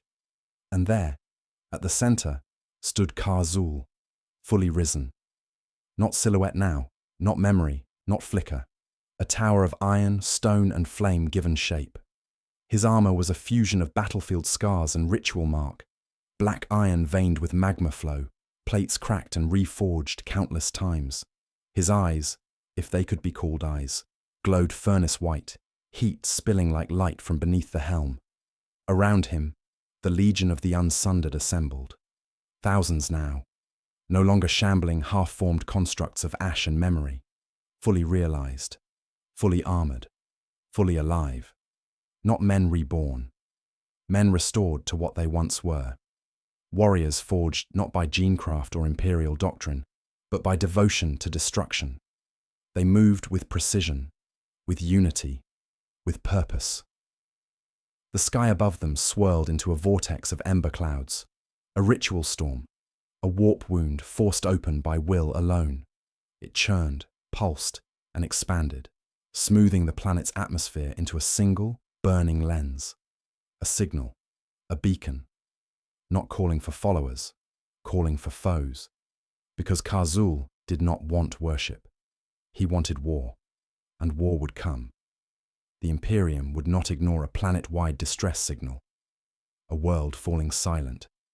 An inquisitorial communication disrupted mid-transmission. They would send a fleet. They would send titans, regiments, orders of knights, space marines. And Karzul wanted that. He needed opposition. He needed memory. Faith and fear are the same currency, to him. My legs moved without command. I descended the ridge, not toward Karzul, toward the remains of a comms spire hanging half-collapsed from an administrative tower. Its top levels were melted glass, but its auxiliary power core still flickered with stubborn life. A last chance to send signal, a last chance to warn, even if the Inquisition did not believe, even if they branded me mad, heretic, compromised. The Imperium believed in one thing above all: threat. If I could describe the threat clearly, strategically, militarily, they might understand. They might listen. I climbed, hand over hand, gripping heat-softened rungs. Each step seared the gloves. Each breath burned like steam. My visor display flickered and dimmed, power cells depleted. By the time I reached the transmission deck, I could barely stay upright. The console was half melted, but the manual transmitter was intact. A relic from an older age, before digital encryption, before Vox cipher sequencing. A brass plate keyed, resonance broadcaster, analog, pure, resistant to signal corruption. I placed both hands on it. My fingers trembled. My breath came ragged. My blood felt heavy, slow, glowing. But my voice still belonged to me. I spoke into the wideband channel. To any Imperial command, this is Sergeant Atra Ronar of the 19th Vaskaran Line. Nadir 6 has fallen to a warp-class war entity. You must not engage him on the ground. Orbital extermination is the only... The air around me shimmered. Heat coiled up my spine like a hand being placed gently at the base of my skull. Not violent, not forceful, patient. I forced my words louder. This is not insurgency. This is not demonic possession. This is return. Karzul the Unsundered. My voice broke. Heat surged. My body bowed forward. Not in reverence, in resonance. His voice spoke with mine. He walks. I choked. No, no, not now, not here. I slammed my fist into the console. Sparks flew. I forced my voice through clenched teeth. Exterminatus! Now! Before he... The console exploded. The shock threw me backward into the wall. My head cracked against the iron strut. Blood filled my visor. My limbs trembled. My chest burned. But I was still alive. Barely. I lay there, staring through the shattered window at the burning sky. The Ash Legion below turned, not toward the horizon, not toward battle, toward me. Karzul did not move. He did not need to. His gaze, or the memory of a gaze, held me, and his intent was clear. He was not done with me, not yet. I had not served his purpose fully. I had not spread his memory far enough. I was not witness. I was carrier. My heartbeat pulsed once, twice, slower, hotter. The heat inside me was no longer just warmth. It was ember, waiting. Karzul's voice, not aloud, not heard, but understood. The Imperium must hear of me, and you will make them listen. I realized then, with perfect clarity, the price of survival. I was not meant to escape the planet. I was meant to leave it, carrying him, carrying his return. A final breath left my lungs, not defeat, not despair, recognition. I whispered, hoarse, "I will not be your prophet." A silence answered me, deep, endless. Then, a single ember ignited behind my sternum. The ember inside my chest did not burn. It waited, steady, slow, patient, like a coal buried in ash, needing only air to reignite. I forced myself up, armor scraping stone, every muscle trembling from exhaustion or heat or something deeper, something that was no longer entirely mine. The comms tower was collapsing, not dramatically, not in flames, just sagging, as though the metal itself had grown tired of holding shape. Support beams softened into drooping arcs, glass panes ran like candle wax. Gravity was reclaiming everything, slowly and without hurry. This place had served its purpose. I needed to leave it behind. I staggered down the maintenance ladder, boots sticking to molten rungs. The sky above flickered, clouds shifting in unnatural patterns, slow spirals of ember orange and soot black, pulled by gravitational tides I could not see. The planet was beginning to warp, not in cracks and explosions, but in shape. Karzul was not merely awakening, he was remaking Nadir 6 into a world suitable for his army, a world built of memory, fire, and obedience. When I reached ground level, I froze. A Valkyrie gunship stood in the plaza beyond the collapsed relay tower, not crashed, not melted, intact. Its engines still glowed faintly, like coals rather than flame, but the structure was stable. The Aquila marking on its hull was unscarred. The landing struts remained deployed. No bodies, no blood, no pilot. As if it had been left for me. A gift, a convenience, a directive. My hand went to my sidearm. The weapon was too hot to draw. My fingers trembled, not from heat, from realization. Karzul was not preventing me from escaping. He was encouraging it. I was the message, the herald, the vector. My pulse stuttered. I forced myself forward anyway. Because a message can be twisted. A warning can become a weapon. A witness can choose to lie. But the ember pulsed inside my ribs at the thought. Not painful, just present, aware. I reached the Valkyrie's boarding ramp. The interior was dark, lit only by the dying glow of standby power. The air inside was thick with the metallic tang of heated steel, but there was no scent of bodies, no sign of crew. The pilot's seat was empty. The controls were active. This was a trap, or an opportunity, or both. I sat. The harness locked automatically, servos adjusting to my armor dimensions. The machine spirit greeted me with a low melodic tone. No tremor of corruption, no interference, no whisper, which meant either it was clean, or the corruption had reached me, not it. The engines ignited with a low roar, not flame, heat, heat like breath.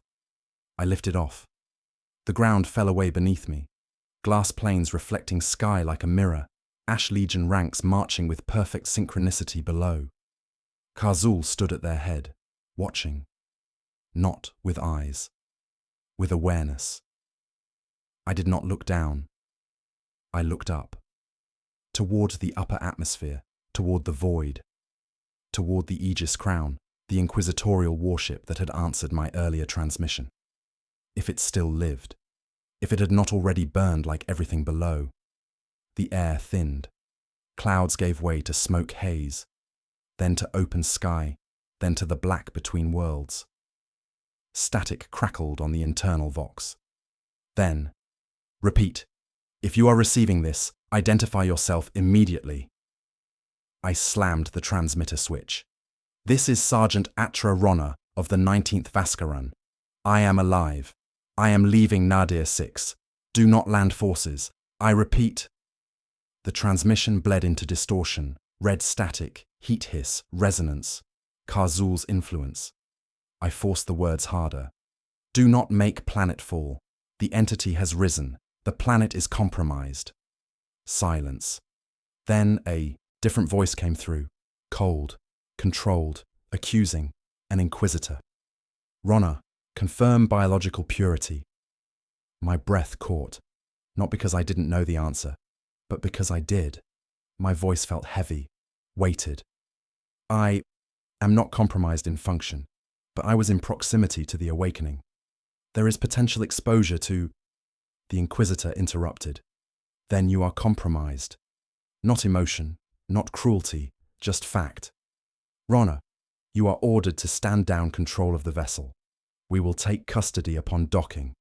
Do not interact with crew. Do not speak. Do not attempt to defend yourself.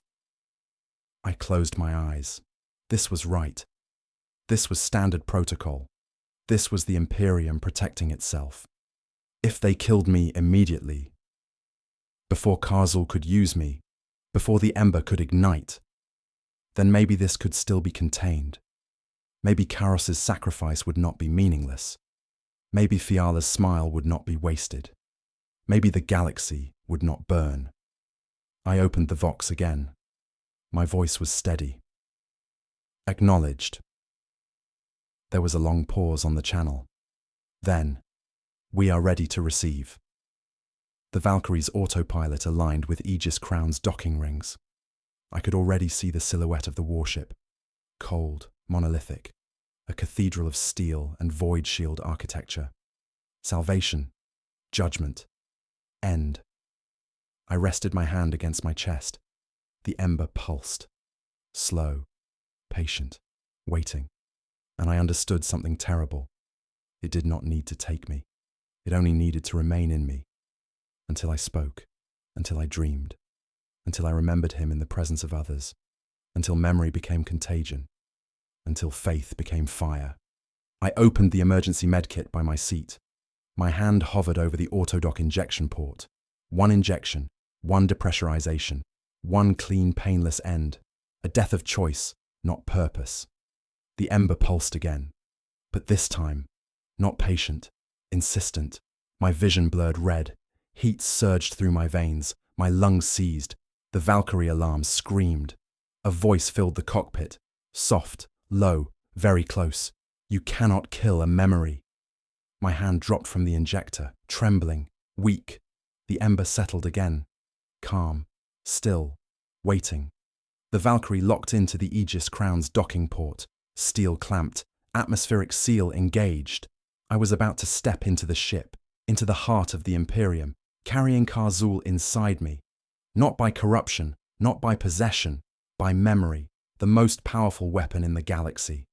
The ramp hissed open. I had one breath left before I crossed the threshold. I used it to whisper a prayer. Emperor, let me be wrong. The docking clamp sealed with a sound like a coffin lid closing. A hiss of pressure equalization. A click of magnetic locks. Then silence. The Valkyrie ramp lowered in slow mechanical descent, steam spilling outward into the hangar bay of the Aegis Crown. The air inside the warship was cool, filtered, pure, a shocking contrast to the furnace world I had just left, behind.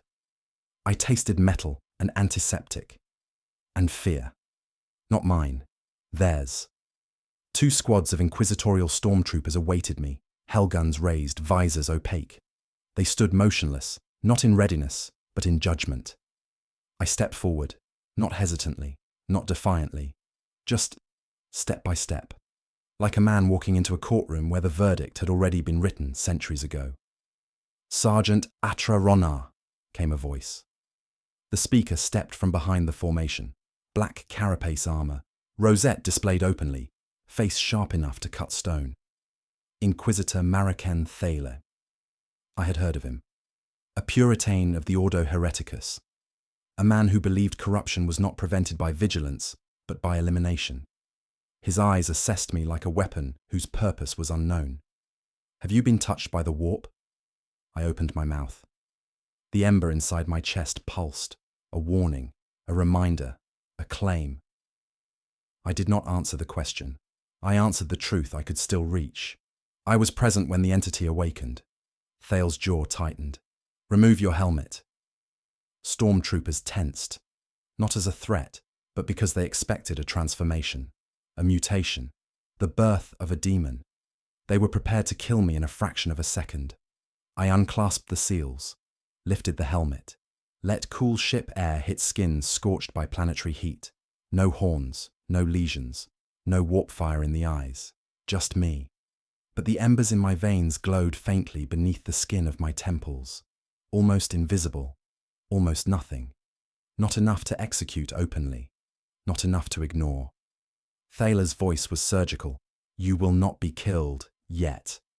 The yet was administrative, not emotional.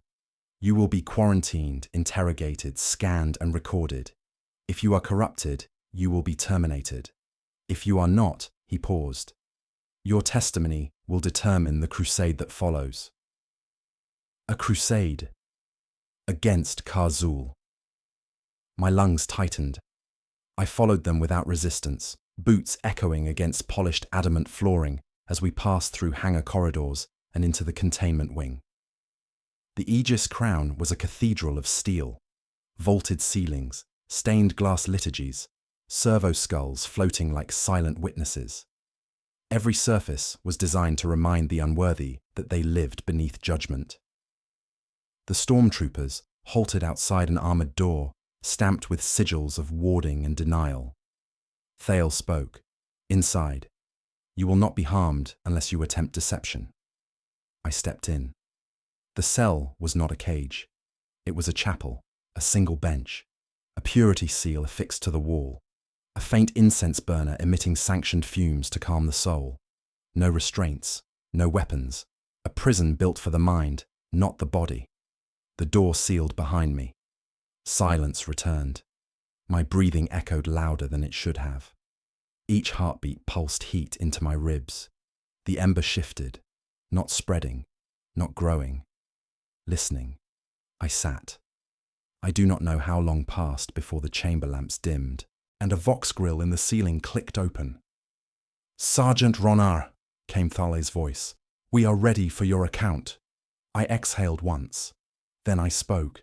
Every detail, every moment, every horror. Karos's final charge, Fiala's transformation, the Ash Legion rising, the Binding Vault, Karzul's rebirth. I did not embellish. I did not soften. I told the truth. The truth is a blade. It cuts without needing to be sharpened. When I finished, there was no reply, just the low hum of recycled air. Then, repeat his name. The ember flared. Not enough to burn, just enough to make my teeth ache. My pulse surged, my vision blurred. But I forced the word out, syllable by syllable, as if prying it loose from the back of my skull. Karzul, the unsundered. The ward lights in the room flickered. Not failing, reacting. There was no silence this time. There was a chorus, whispering. Not inside the room, inside me. Familiar voices. Fiala, Karos, Loran, speaking not as ghosts, as echoes. We remember him. We carry him. We are part of him now. I pressed my hands to my skull. No. The whispers continued, calm, warm, reassuring. The ember pulsed in time with the voices. Kneel, they did not say. Serve, they did not say. Devote, they did not say. They said only, do not be alone. The door slammed open. Stormtroopers. Thale behind them. His eyes were sharp, focused, measuring. Scan readings show warp resonance originating from your thoracic cavity. I forced myself to breathe.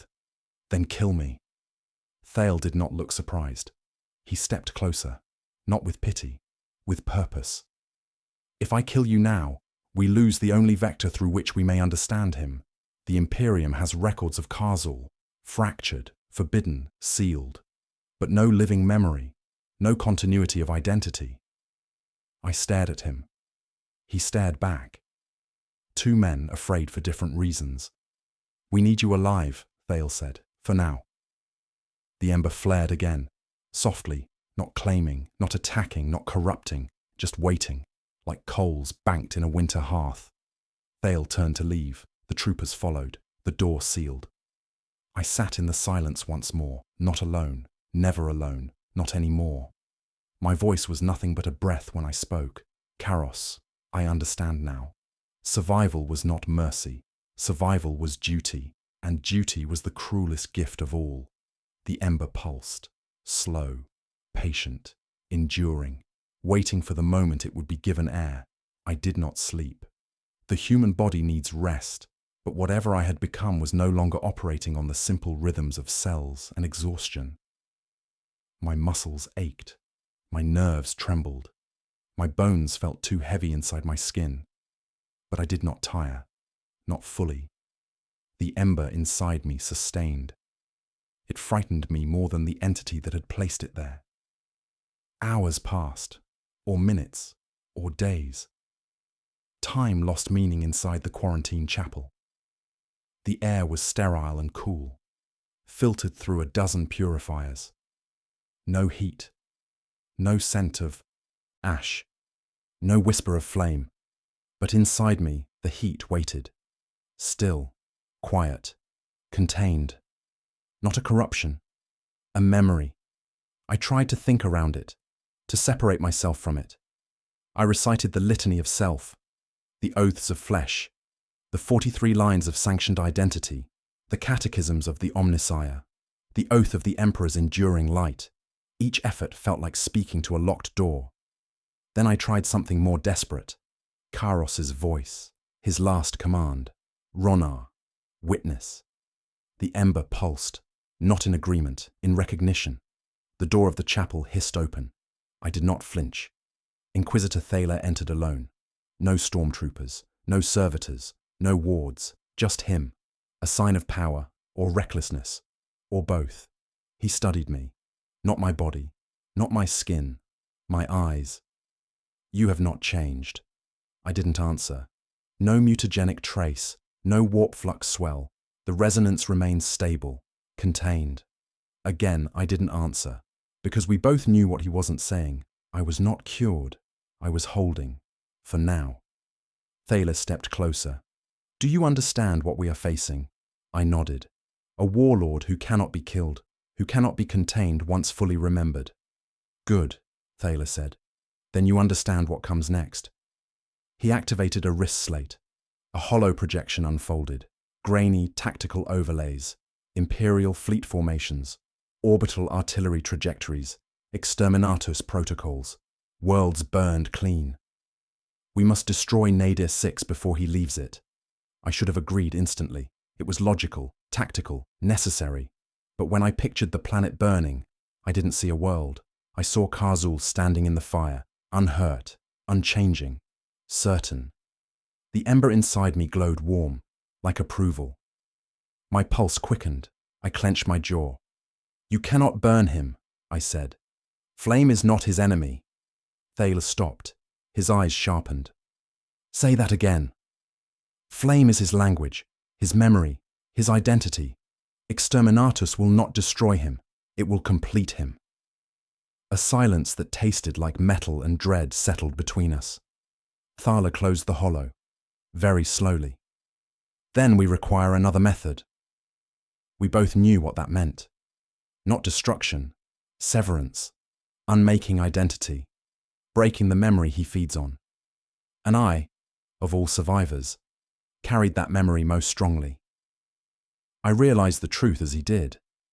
If Karzul lived through remembering, then the ones who remember him are the fuel, including me. My breath caught in my chest. You need to erase my memory. Thaler nodded, face unreadable. Yes, memory erasure. Not physical death, conceptual death. To destroy the self that had seen him. The ember pulsed again, harder. Pain flared through my chest, radiating up my spine, behind my eyes, along my teeth. My hands hit the floor before I realized I was falling. Heat seared through my bones. The whisper came, not from outside, not from memory, from within. Do not forget. I gasped. Do not forget. Images burst behind my eyes. Warriors marching under a burning sky. Armies clashing on continents of glass. Suns dying in furnaces of worship. A kingdom of ash. A throne of coal and iron and bone. I tasted smoke that was not in the air. My fingers curled against the floor. The ember was no longer dormant. It was awakening. Thale stood above me. He did not step back. He did not panic. He watched, clinical, calculating, like a surgeon observing a failing organ. Describe the sensation. I forced the words out through clenched teeth. He doesn't want to be forgotten. Then we must forget him faster. Thale tapped his wrist slate. The room lights shifted. A containment field engaged, not to hold me in place, but to divide me from myself. Null field dampeners, psychic scrubbing engines, memory interference waveforms. I felt the ember recoil, not with fear, with anger. My hands pressed against the deck until ceramite dented. Heat surged along my spine. My vision went white. The whisper became a command. Remember me. The heat tore through my skin like fire racing along oil. I screamed, not from pain, but from clarity. Because I understood. Karzul had not given me memory. He had given me identity, a piece of himself, a spark of the war that he is. If my memories were erased, he would lose a part of his returning self. He would become less. His legion would weaken. His awakening would stall. Thale saw the moment of realization on my face. Good, he said softly. Fight him. I forced my breathing into rhythm. The pain was no longer unbearable, because pain is identity, and identity can be reshaped. I focused not on the ember, but on the memory before it, before the chamber, before the Ash Legion, before the monolith. Karos's voice, not his death, his command. Ronar, witness. Yes, I was meant to witness, but witnessing does not mean serving. Memory can wound. Memory can warn. Memory can scald. I inhaled. The ember flickered. I exhaled. The ember faltered. Thala's voice was low. Hold on to yourself. I opened my eyes. They burned, yes, but with my own flame. Not his. Not yet. Not entirely. But the battle was not over. This was only the first strike. The ember would burn again, soon. And when it did, either I would hold it, or it would claim me. There was no middle path, no peace, only fire. The containment chapel was silent after the last surge of pain faded. Not peace, not relief. Only the quiet that follows a struggle unfinished, the space between two heartbeats. I sat hunched over, palms pressed to the cold deck, breathing in slow, deliberate rhythm. The ember had recoiled into stillness again, retreating beneath ribs and bone and memory. But it had not weakened. It had learned me. The null field dampeners hummed overhead, bathing the room in faint blue light. Their purpose was to suppress psychic influence, emotional resonance, warp echo. They did not suppress memory. They could not. The door opened once, more. Inquisitor Thyla re-entered. This time with two robed figures, Lexicanum-grade psychers, their eyes lacquered black by sanctioning, their temples marked with sigils of mental discipline. They regarded me with the calm detachment of surgeons preparing to cut away a tumor. Thale spoke. We begin the severance ritual now. No hesitation. No hesitation would have saved us anyway. I did not resist as they approached. I knelt on the floor, palms open, spine straight. The posture of one preparing for execution or absolution. Their hands pressed to either side of my skull.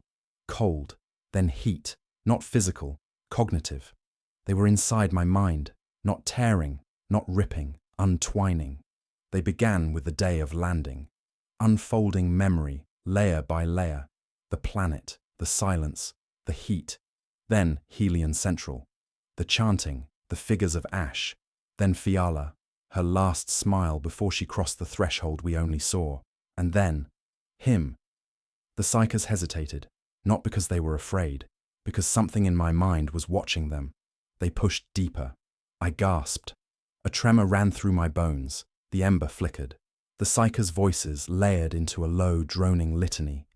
Thought is dust. Memory is sand. Identity is smoke. Release, release, release. They pulled. I felt the memory of Karzul begin to loosen, like a scar being peeled from raw flesh. I screamed, not because of pain, but because the memory fought back. Heat exploded from my lungs. The psychers recoiled, robes smouldering, one collapsing in convulsions, the other staggering back with blood streaming from his ears. Thaler drew his sidearm, not to shoot me, to shoot them if they turned. He waited. We all waited. The ember pulsed again, not violent, not triumphant, listening. The surviving psyker steadied himself and spoke, voice trembling despite discipline. It is not a memory, it is an imprint, a graft, a shard of identity. Thale understood instantly. A seed. The psyker nodded, sweating through his robes. If we remove it, we remove him. Thale's gaze shifted to me. Not cold now, not calculating, human. Ronna, do you understand what that means? Yes. I understood. If they removed the ember, I would not simply forget Kar Azul. I would stop being myself. Everything since Helion Central, everything since the Ash, everything since Karos's last command. Gone, not erased, unmade. I would live, but I would not be the one who lived. The psyker spoke again. He will not know we have weakened him. The severance must occur before he reaches another world, before his legion expands. Now is the only moment. Thale stepped closer. If we do not cut you free, you will carry him into the Imperium. Even without speaking his name, you will spread him, through fear, through memory, through retelling. You are the channel. He did not raise his voice, not once. Sergeant, give the order. I looked down at my hands. Burn scars, dry blood, faint traceries of ember just beneath the skin. Hands that had held rifles, steadied comrades, closed the eyes of the dying. Hands that should have died on the planet below. Hands that now held a god of fire sleeping beneath bone. Karos had charged a god with a knife. Fiala had crawled willingly into the flame. Loran had died screaming. I had lived, not through fortune, through selection. The ember pulsed. Slow, warm. A heartbeat beneath my heartbeat. I realized something then. Something so large I almost laughed. He had not chosen me for weakness. He had chosen me for loyalty. Not to him, to my duty. Because duty endures. Because duty spreads. Because duty is memory made action. If I was severed, the Imperium would learn nothing of Kar Azul's return. They would misjudge him, underestimate him, lose entire sectors in the first wave. But if I lived, as myself, carrying him, fighting him, witnessing him, then I could prepare them, not to stop him, but to face him. Thyla saw the decision happen in my eyes. He stepped forward. Ronna, if you refuse, I interrupted, my voice steady, clear, mine. I will not be severed. The psyker staggered back like I had struck him. Thyla's jaw tightened. Then you accept the cost? I nodded. I carry him, but I carry warning with him. I do not kneel. Thyla exhaled, not disappointment, respect, grief-shaped respect. He turned to the psykers. Stand down. The one still capable bowed his head, not in reverence, in mourning. Thyla looked at me. Then we will build a containment regimen. Your life will not be your own. You will never again touch a world freely. You will speak only when commanded. Your memory will be recorded, analyzed, cross-examined, and feared. I nodded once. I understand. You will never again be at peace. I was never at peace. Thale closed his eyes. So, it is decided. The ember pulsed. This time, not warm, not hungry, still, waiting, as though it too understood the terms. I stood.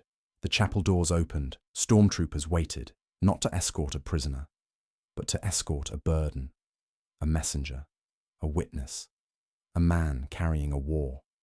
As we walked through the corridor, the ship's sirens activated, low, resonant, world-shaking, battle fleet gathering, exterminators' protocols loading, warmind calculus engaged. War was coming. Not to stop Karzul, to meet him. I did not look back. There was no back left to look toward. Only forward, only fire, only memory.